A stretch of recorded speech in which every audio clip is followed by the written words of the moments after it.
سوچئے، اگر ایک ایسی مشین ہو جو صرف ایک قطرہ خون سے آپ کو 100 سے زائد میڈیکل ٹیسٹ کر کے دے، نہ انجیکشن، نہ درد، نہ اسپتال کے چکر، اور پوری ہیلتھ رپورٹ آپ کے ہاتھ میں ہو، تو کیسا لگے گا؟ کچھ جھوٹ اتنے بڑے اور اتنے خوبصورت ہوتے ہیں کہ ان پر یقین کرنے سے دل کو سکون ملتا ہے، لیکن اس جھوٹ کے پیچھے کی حقیقت کوئی نہیں جانتا۔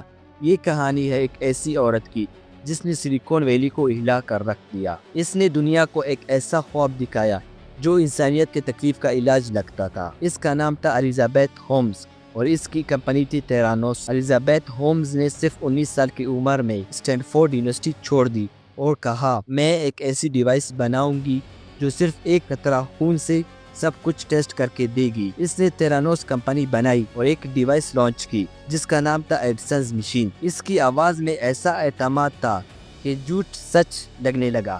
اس کی آواز میں ایسا اثر تھا کہ ہارڈویئر کے پروفیسر سے لے کر ملٹری جنرلز تک سب نے اس پر بھروسہ کیا۔ اس کا انداز، کالے کپڑے، اس کی گہری آواز، سب نے اس کو نیا اسٹیو جابز بنا دیا۔ اور جس دوا کی وہ بات کر رہی تھی، یعنی ایڈسنز مشین، اصل میں وہ سب ایک جھوٹ تھا۔ تیرانوس نے جلد ہی بڑے انویسٹرز کو متاثر کر لیا۔ والگرینز جیسی بڑی کمپنی نے ڈیل کی، میڈیا نے اسے ہیلتھ کیئر کی ملکہ کہا، سیاستدانوں نے اس کی تعریف کی، انویسٹرز نے تیرانوس میں تقریباً $700 ملین لگا دیے۔ کمپنی کی ویلیو آسمان چھو گئی، $9 بلین یعنی $9 ارب تک پہنچ گئی۔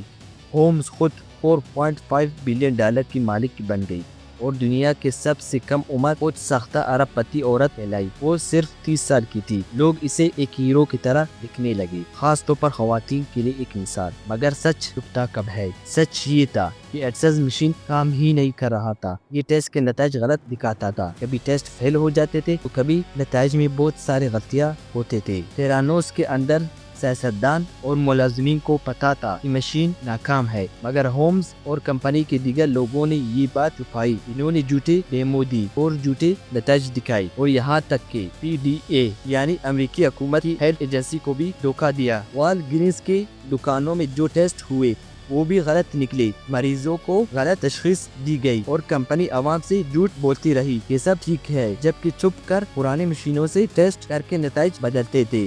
تیرانوس کے ایک اندرونی شخص ٹائلر شفٹرز نے سب سے پہلے سچ دنیا کے سامنے لایا۔